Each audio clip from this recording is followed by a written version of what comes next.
Particulièrement intense hier, les bombardements israéliens sur Gaza se sont poursuivis cette nuit. L'armée israélienne a frappé le nord et le sud du territoire. Des combats auraient lieu maintenant à proximité du cœur de la ville de Gaza. Aucune image n'en est disponible.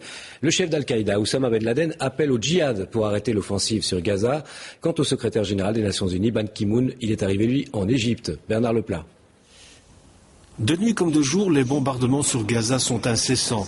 Après avoir frappé la zone frontalière de Rafah pour détruire les tunnels creusés par le Hamas vers l'Égypte, l'armée israélienne semble se concentrer à présent sur Gaza-Ville. Selon certains témoignages, des combats terrestres auraient lieu dans certains quartiers, comme celui de Zaytoun. Depuis le début de l'offensive, le nombre de victimes palestiniennes approcherait le millier. Le déluge de feu qui s'abat sur Gaza revêt parfois des aspects tragiquement surréalistes, quand par exemple un missile s'abat sur un cimetière.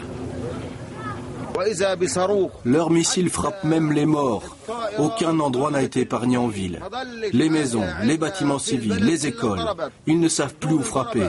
Alors maintenant, ils bombardent les cimetières. Le président israélien affirme pourtant que son armée cible au mieux ses objectifs. Les chefs du Hamas se cachent dans le bas de la ville. Et dans le haut, ils ont abandonné une population civile complètement désorganisée, sans abri, sans instruction, sans nourriture. Ils ne s'en soucient pas. Nous attaquons le bas de la ville et dans le haut, nous aiderons les civils le plus humainement possible.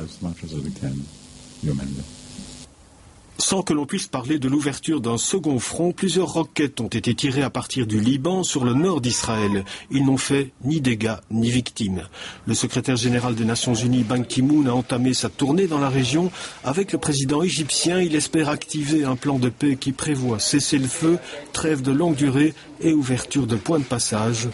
Pour le moment, on en est loin. Nuit de violence à Riga, en Lettonie. Une manifestation antigouvernementale a tourné à l'émeute.